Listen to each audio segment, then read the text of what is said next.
मीनार बनाओगे 1 करोड़ का, मीनार बनाओगे 1 करोड़ का, गुंबद बनाओगे 50 लाख का, मस्जिद बनाओगे 3 करोड़ की, और इमाम ला के रखोगे 5,000 का, वही होगा, वही होगा ना। 5,000 में वही आएगा ना जिसको कुछ नहीं आता। अगर तनख्वाह बढ़ाने की बात होगी तो सबसे पहले बुखार आएगा ट्रस्टियों को, मुतवल्लियों को, मौलाना इतनी कैसे बढ़ाएं। क्यों भाई, इमाम के बच्चे का दिल नहीं है, इमाम की बीवी का दिल नहीं है, जो अखराजात तुम्हारे वो इमाम के नहीं है, इसलिए अब आपको अच्छे इमाम नहीं मिल रहे हैं, काम चलाओ सब मामला मिल रहा है।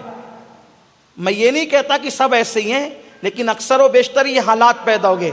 अच्छे इमाम की क्वालिटी, इल्म होगा, डिग्री होगी, उसको मसाइल की मालूमात होगी, तो वो क्वालिटी आपको कब मिलेगी? जब आप उसको अच्छी रकम दोगे। आप ट्यूशन पढ़ाने के लिए अपने बच्चे को भेजते हो तो हजारों रुपये देते हो, है ना।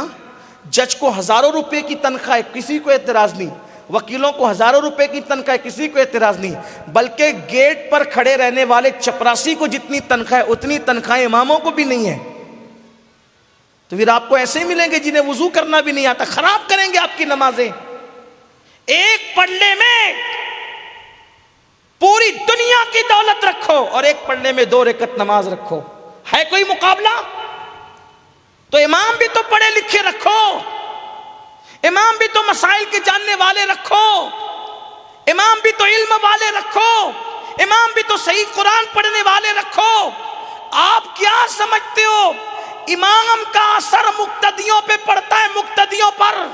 अगर मुक्तदियों की नमाज में कमी हो, इमाम की बरकत से वो दूर कर दी जाती है, कबूल कर ली जाती है। लेकिन अगर इमाम की नमाज में कमी हो, मुक्तदियों की नमाज चाहे जितनी अच्छी हो, इमाम की कमी की वजह से पूरी जमात को रद्द कर दिया जाता है। इमाम का असर मुक्तदियों में पड़ता है। आप समझते क्या हो? ये जो फिक्र बनी है ना, कहीं भी पढ़ो, कहीं भी पढ़ो, कहीं भी पढ़ो, अल्लाह कबूल करने वाला है। अरे फटी हुई नोट तेरा फकीर नहीं कबूल करता, तूने अल्लाह को मोहताज समझ रखा है।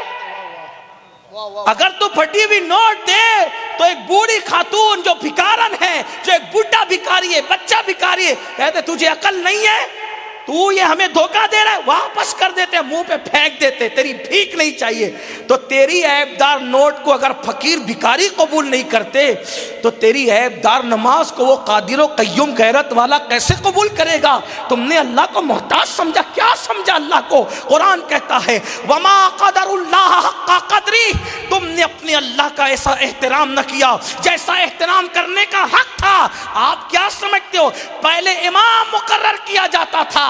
इमाम दिल्ली की जामा मस्जिद में हजरत शाहजहां ने जब इमाम मुकर्रर करना हुआ तो बाज़ाब्ता तौर पर बुखारा से सैयद को मंगा करके बुलाकर एहतराम के साथ, और वो वक्त के बड़े इमाम थे, आलिम थे, फकीह थे, मुहद्दिस थे, उनको इमाम बनाया।